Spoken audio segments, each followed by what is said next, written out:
السلام علیکم ګرانو هیوادوالو، خدای دې وکړي چې ټول روغ جوړ او خوشحاله اوسئ. امیدوارم چې ژوند به مو ښه روان. په دې درس کې د پریپوزیسیون د لیو په باره کې خبرې کوو. دا چې دي څه معنا لري، په کوم وخت کې استعمالیږي. خصوصا یو څو دانې شپږ دانې اخیستې دي، دا غواړم چې تاسو لپاره تشریح کړم سره د مثالونو. راځئ چې اوس درس شروع کړو. دون معنا په یا دننه. دو موږ په یو جمله کې هغه وخت استعمالولی شو، یو ځای لپاره هغه وخت استعمالولی شو چې هغه ځای مثلا څلور خواو ته بند وي.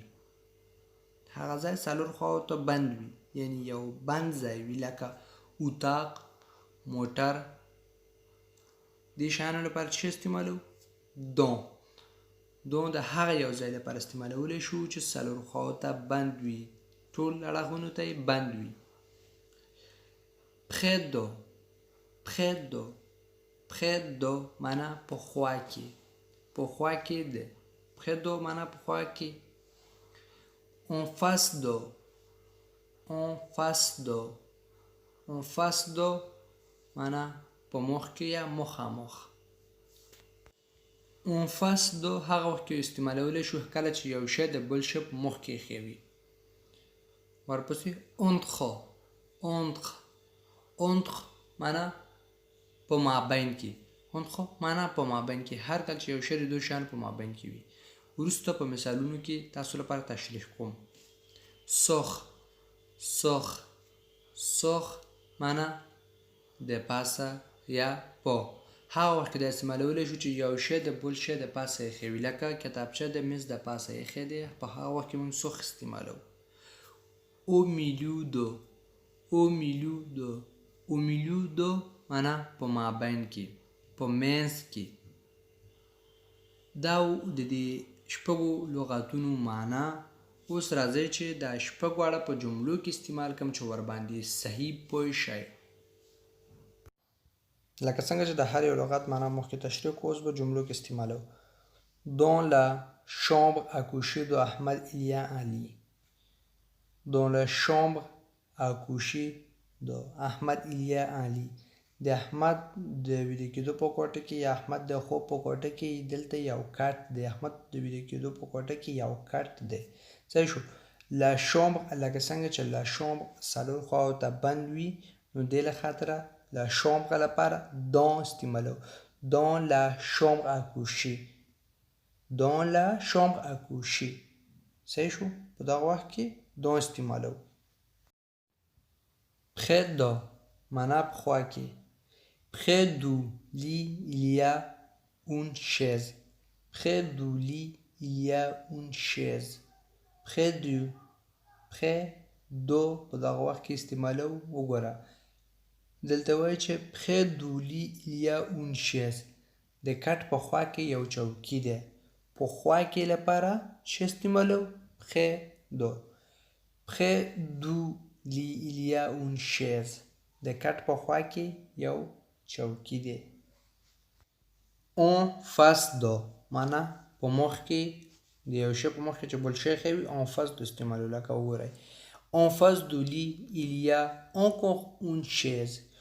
en face du lit il y a encore une chaise. د کټ په مخ کې یو بله چوکۍ ده. د کټ په مخ کې یو بله چوکۍ ده. یو خو مخکې مو ویل چې د کټ په خوا کې. دلته وایي چې مثلا en face du lit il y a encore une chaise. د کټ په مخ کې یوه بله چوکۍ ده.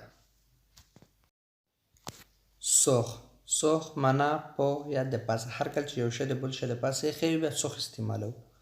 sur la table il y a une carafe d'eau. sur la table il y a une carafe d'eau. میز د پاسه، ټیبل د پاسه یو جیګ اوبه دی. میز د پاسه sur la table il y a une carafe d'eau. میز یعنی ټیبل د پاسه یو جیګ اوبه دی. ګوره یو شی بل شی د پاسه ایښی، نو په دغه وخت کې سوخ استعمالوو. entre entre entre هر کله چې مثلا یو شی د دوه شیانو په منځ کې وي. Entre les deux chaises il y a une table. Entre les deux chaises il y a une table. د دوه چوکیو په منځ کې یو میز ایښی دی. صحیح شو. Entre les deux chaises د دوه چوکیو په منځ کې د دوه چوکیو په مابین کې il y a une table یو میز دی. هر کله چې یو شی د دوه شیانو په منځ کې وي نو په هغه وخت کې entre استعمالوو.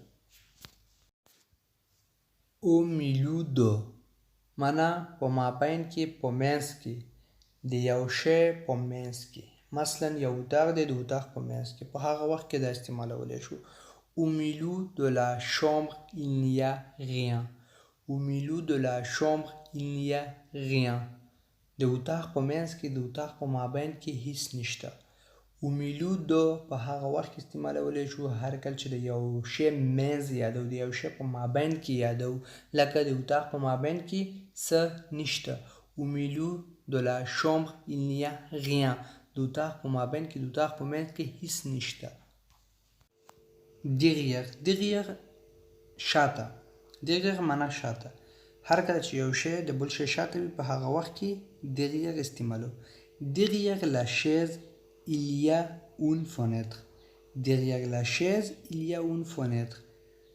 derrière la chaise معنا چوکۍ شاته il y a une fenêtre معنا کړکۍ دی یو کړکۍ ده. derrière la chaise معنا چوکۍ شاته il y a une fenêtre کړکۍ دی. نو لکه څنګه چې چوکۍ شاته یو بل شی موجود دی چې هغه کړکۍ ده نو دې له خاطره derrière استعمالوو. دا ټولې جملې مې چې ولوستل ټول د یو اتاق په باره کې مې ولوستل. دا ټول شیان مې په یو اتاق کې تاسو لپاره استعمال کړل چې تاسو ورباندې صحیح پوه شئ. اوس راځئ چې دا ټولې جملې ټول یو ځای تاسو لپاره ولولم چې ورباندې صحیح پوه شئ. dans la chambre à coucher de احمد د احمد خوب په کوټه کې il y a un lit یو کټ دی. près du lit د کټ په خوا کې il y a une chaise یوه چوکۍ ده. derrière la chaise د چوکۍ شاته il y a une fenêtre یو آشداره دی. en face du lit د کټ په مخ کې il y a encore une chaise دلته یو بله چوکۍ ده. entre les deux chaises د دواړو چوکیو په منځ کې il y a une table یو میز دی. sur la table په میز باندې il y a une carafe d'eau یو جیک اوبه دی. au milieu de la chambre il n'y a rien د اتاق په منځ کې د اتاق په مابین کې هیڅ نشته. دا زمونږ درس و. امید لرم چې ورباندې پوه شوي یاستئ او که چیرې کوم مشکل لرئ تاسو کولی شئ چې په کمنټ کې راته ولیکئ او په راتلونکي ویډیو کې د هماغې په باره کې خبرې وکړو.